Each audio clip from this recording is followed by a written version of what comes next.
How we doing, friends? I'm having tech-tart issues again, so I have a video, a couple actually, and they're like, let me out.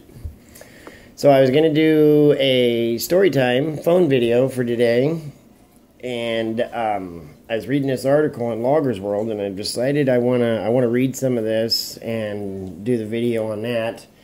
I'm getting more and more response out of the story times.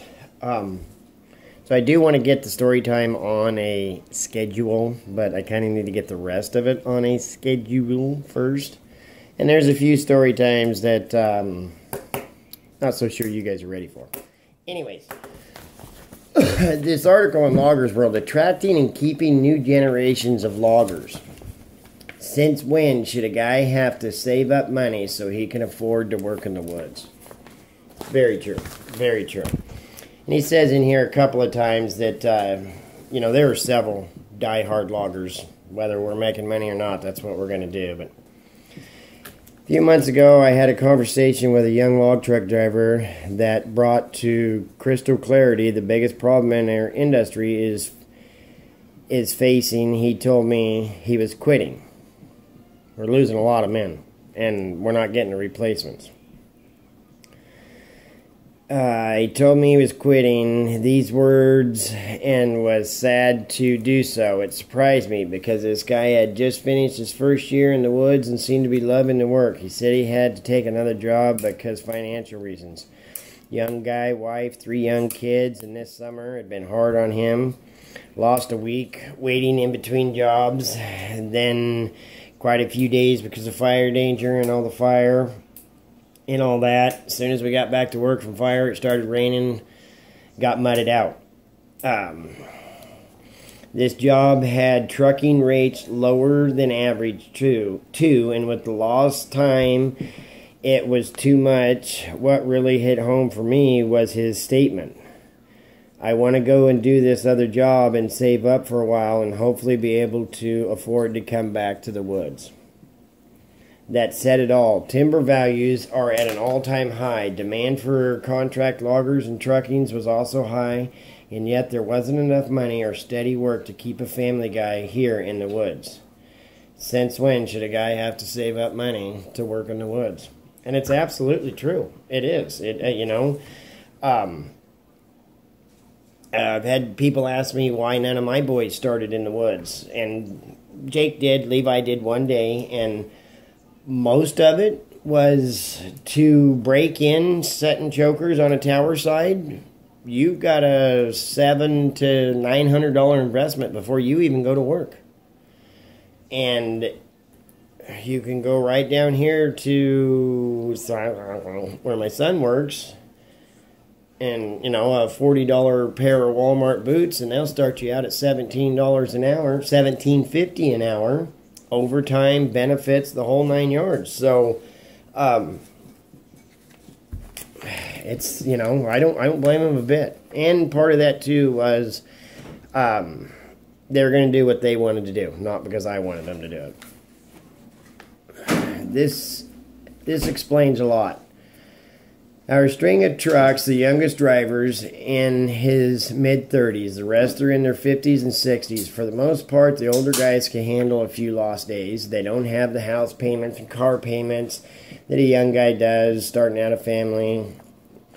On our logging crew, it's the same way. Most of the guys are in their 40s and 50s, and they are at a point in their life where losing some time isn't devastating. Basically, the logging industry is weeding out guys who we need.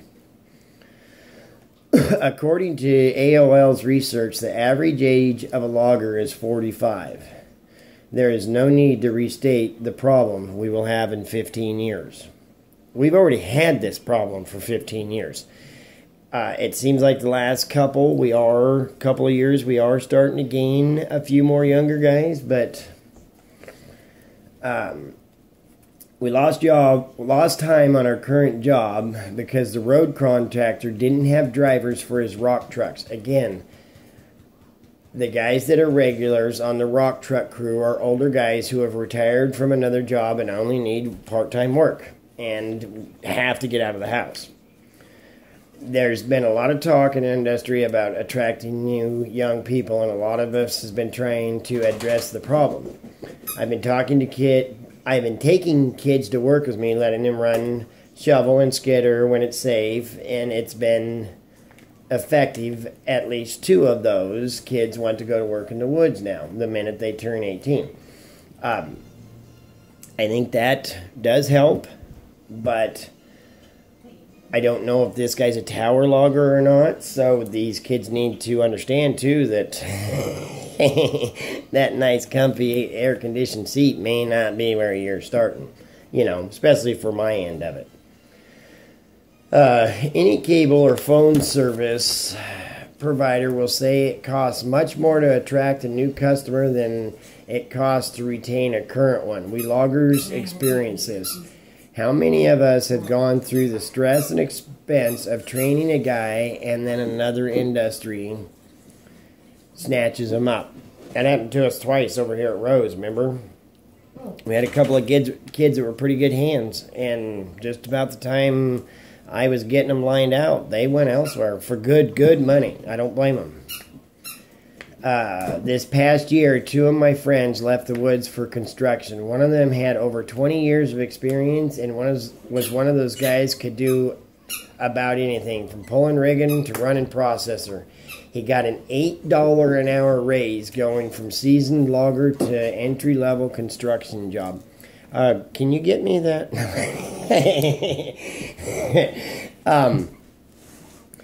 It's absolutely right. Loggers, to some extent, are like cowboys. We either love it or we hate it. If we love it, nothing else appeals to us. The other day, one of my guys and I were fixing a blowing hydraulic hose. It was a usual situation, standing on a slippery log deck, 20-mile-an-hour winds, blowing snow, cold hands, and all that. I jokingly asked him, "You sure this is what you want to do?" He looked up at me in a tone of voice I'd never heard him say before. I lost it now. He looked down from his oily perch on the processor head and said far more seriously than usual, "I wouldn't be able to handle it for 20 minutes. I'd go crazy." Clearly, he's crazy already, just like the rest of us loggers who love our jobs. For too many years now, our industry is taking guys like him for granted, and as a result, we don't have many left. What can be done? And it goes on to talk about it and whatnot.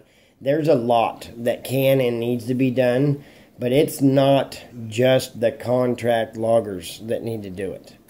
It's the timber landowners, the private timber companies, they need to understand that it's costing these contract loggers more, so they need to come up with more. They need to help them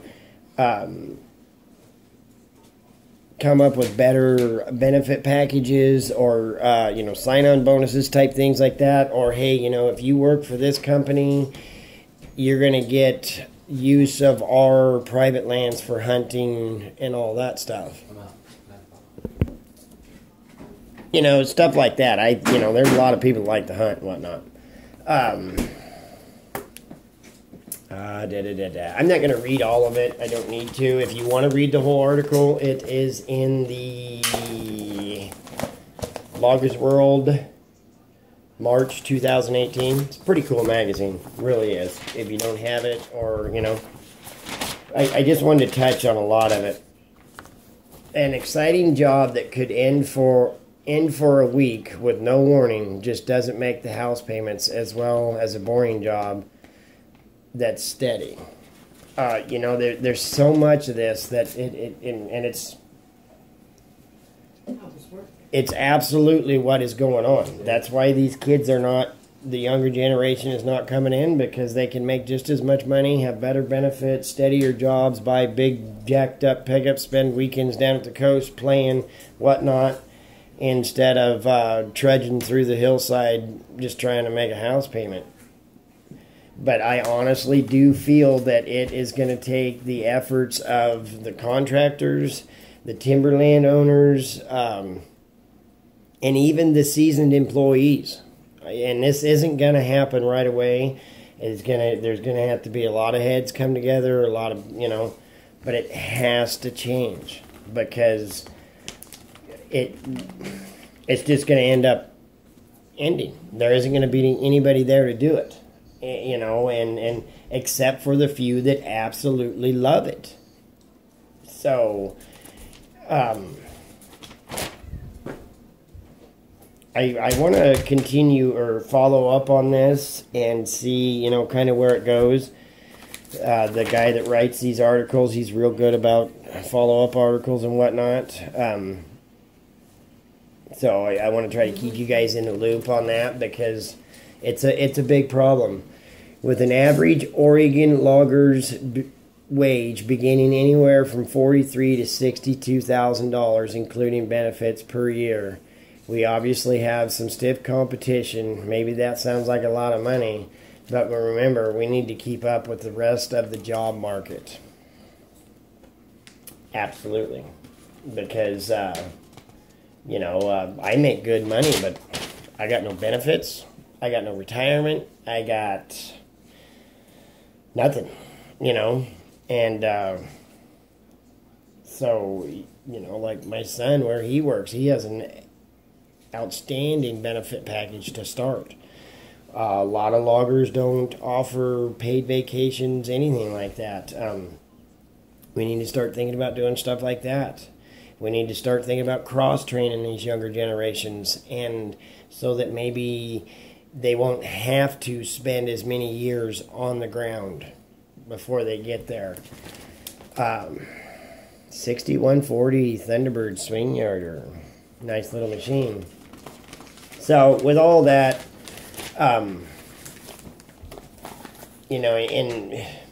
we have to do something soon. And speaking of doing something soon, the last employer that I worked for, it was a quick move. I've had a lot of questions and whatnot and so on. I am not at liberty to say much, but I am at liberty to say he absolutely has screwed me out of my last 2 weeks' wages. He's put me in a very bad spot. I'm going to do everything I can legally against him. And if I won't get in trouble or for it, I absolutely am going to put his name on YouTube. I'm going to put it on Facebook. I'm going to shame this slime ball.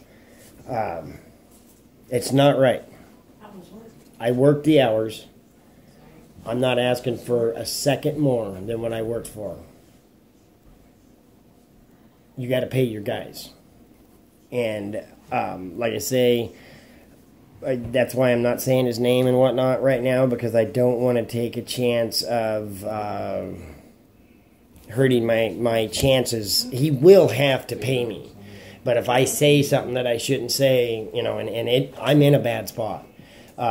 But as soon as I can, you're absolutely right. I am. And I'm calling the labor board. I'm calling OSHA. I'm going to make this guy's next few weeks of being a contract urban logger hell. So that's not the reason I went to where I'm at now. There's other things, and as soon as I have the chance or can, I don't know if I ever will be, I'll explain it. It wasn't the place for me. I had to go. With that being said, there are big, big, big things on the horizon. And we'll make an announcement here pretty soon when it happens. I've done this before. I made huge announcements and everything, and it didn't work out, so I ain't doing it this time. Just keep tuned in. Next few days, couple weeks, we're going to let things kind of simmer down, da-da-da-da-da. And the statement, I'm not a big fan of cats, I may have to eat. So, appreciate everybody tuning in, and as always, questions, comments, thumbs up, subscribes, likes, stay safe, get logs, 10-4, okay, man?